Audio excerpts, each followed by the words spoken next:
Éole 3, près du métro Stalingrad, où des grillages empêchent maintenant les gens de se réinstaller. 350 réfugiés, peut-être 400, on ne sait pas, il en arrive tous les jours. Une femme, hier après-midi, a démarré son accouchement sur le camp. Et les soutiens sont là, courageux, forts, tenaces. Okay, we are just waiting for Ryan.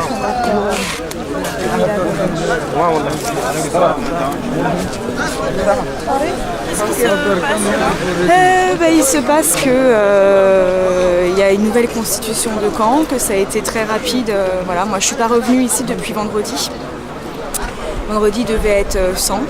Et là, je sais pas, on n'arrive même pas à estimer. Tu dis quoi? Tu dis 350 peut-être personnes qui à nouveau se retrouvent ici. Et donc voilà, donc, dans des conditions de vie absolument déplorables, inhumaines.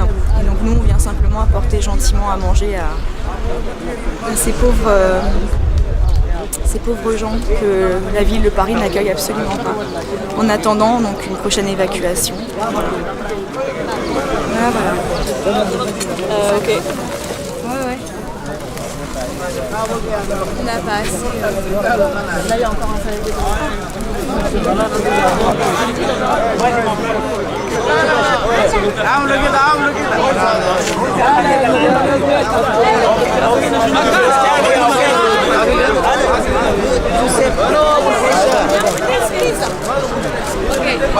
Okay. Could you make the line, please? Okay.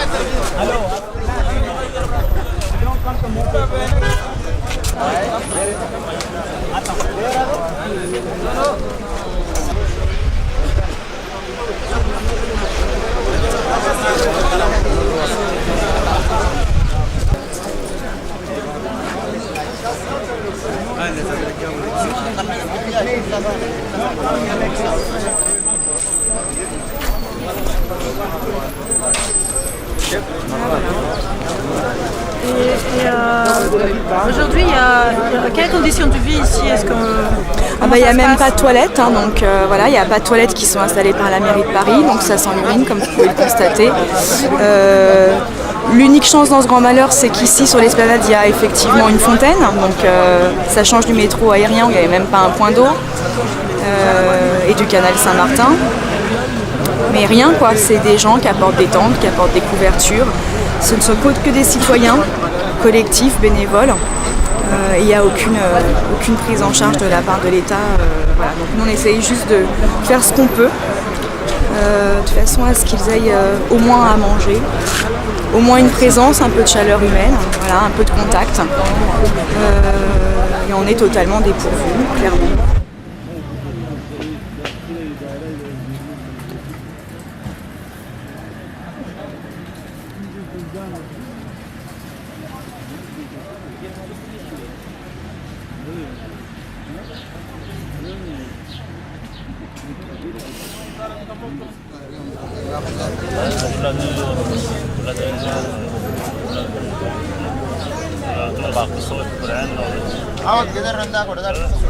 Vous-même, vous avez le temps de faire ça? Je prends le temps, donc j'ai un emploi du temps qui me délibère un petit peu de temps, donc le temps il est consacré pour eux. Ça paraît être au moins la moindre des choses. Donc on se substitue à l'État clairement. Ça fait un petit moment que je fais ça, donc j'ai commencé au moment où ils étaient installés sous métro aérien, début mars, ce qu'on appelait entre nous le 3e camp de Stalingrad, Stal 3. Et puis ensuite, une fois qu'on tombe dedans, qu'on a vécu une évacuation, qu'on a compris le fonctionnement, l'inefficacité du système en fait, clairement, qui n'existe pas en fait. Et bien on n'a pas envie de lâcher ces gens et on a envie d'être là pour eux, clairement.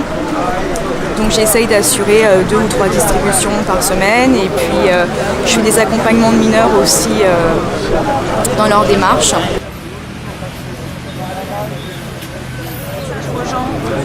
aux gens, leur dire que déjà ça existe, donc c'est bien de montrer, parce que beaucoup de Parisiens ne savent absolument pas. Donc c'est déjà bien qu'ils savent. Ça a commencé comme ça pour moi, hein. J'ai vu passer sur Facebook une photo et le lendemain j'étais au métro Stalingrad, quoi.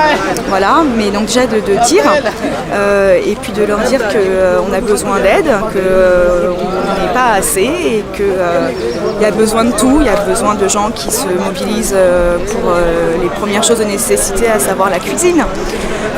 On a besoin de gens pour faire des accompagnements à l'hôpital, pour faire des accompagnements pour les mineurs. Voilà, on a besoin de soutien, on a besoin de gens aussi pour être un peu là le soir, pour s'assurer de leur sécurité, parce qu'on n'est jamais à l'abri d'une arrivée policière un peu musclée. Donc on a besoin vraiment de tout le monde en fait. Et tous les Parisiens devraient contribuer, quoi.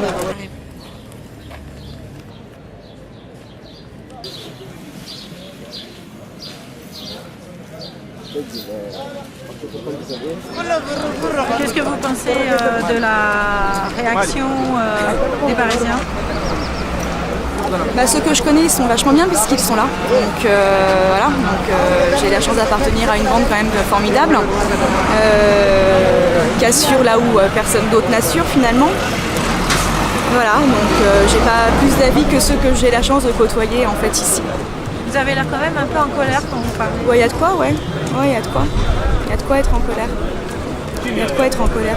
Parce que ces gens qui ont voyagé pendant des mois, qui ont traversé des frontières, qui ont risqué leur vie, qui ont tout laissé derrière eux, qui ont peut-être rêvé de Paris au plus intime d'eux-mêmes et qui arrivent dans ces conditions-là, c'est juste pas possible, quoi. Même les chiens sont mieux traités.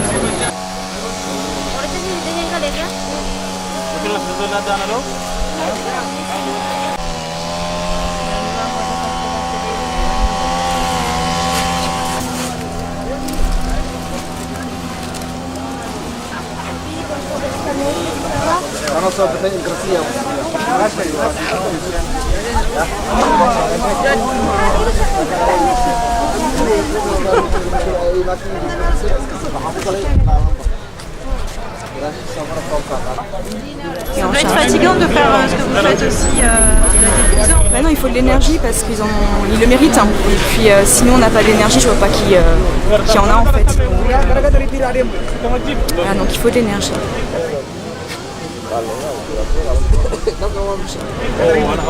Mais on est assez désolé et on s'excuse, on a envie de s'excuser et c'est ce qu'on fait sans cesse en fait, de l'accueil que la France leur réserve. Voilà. On essaye d'arrondir les angles pour notre gouvernement qui ne mérite absolument pas en fait.